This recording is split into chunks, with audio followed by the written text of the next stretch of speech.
আসসালামু আলাইকুম সম্মানিত ভিউয়ার্স, এটি হলো নন ফ্রস্টাই ফ্রিজের ইলেকট্রিক্যাল সেকশন। এখানে যেভাবে কাজ করা আছে এইভাবেই নন ফ্রস্টাই ফ্রিজে মূলত ইলেকট্রিক্যাল সিস্টেমের কাজ কমপ্লিট করা থাকে।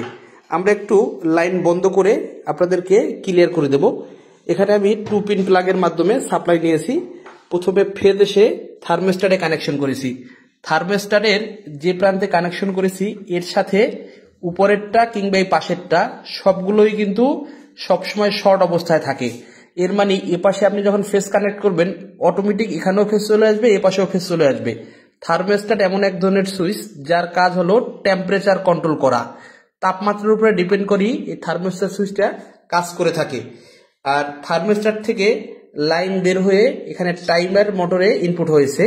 এই টাইমার মোটরে 4টি টার্মিনাল রয়েছে। এর ভিতরে একটি হলো নিউট্রাল, একটি হলো ফেজ, ফেজের সাথে একটা এনসি কন্ডিশনে এবং একটি হলো এনও কন্ডিশনে। এখানে থার্মোস্ট্যাট থেকে লাইন বের হয়ে টাইমারে ফেজ ইনপুট হয়েছে এবং টাইমারের যেটা এনসি কন্ডিশন এগুলো আপনার টেস্ট ল্যাম্প দিয়ে কিংবা আপনি অ্যাবোমিটারের মাধ্যমে চেক করে বের করতে পারবেন।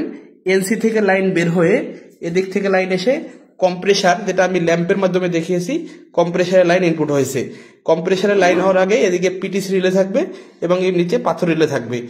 আর এপাশে যখন আপনার এই টাইমার এই এনসি কন্ডিশনকে অর্থাৎ এই কুলিং ওভারলোড যখন সিগন্যাল দিবে, যখন পর্যাপ্ত ঠান্ডা হয়ে যাবে তখন কিন্তু আপনার এই কম্প্রেসারের এই সাইডটা লাইন বন্ধ হয়ে যাবে।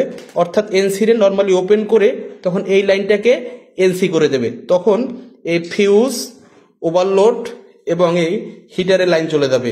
হিটার চলাকালীন যখন ঠান্ডা আবার কমে যাবে তখন অটোমেটিক টাইমার মোটর ট্রিপ করে কম্প্রেসারে লাইন দিয়ে দিবে।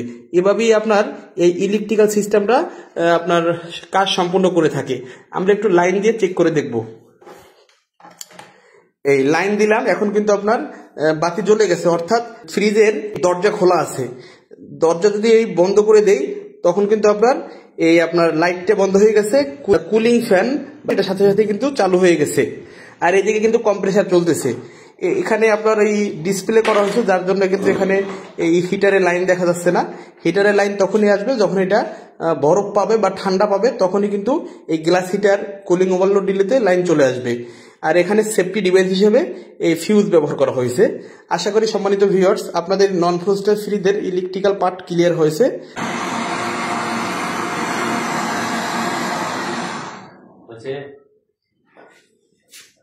লাগছে পেশে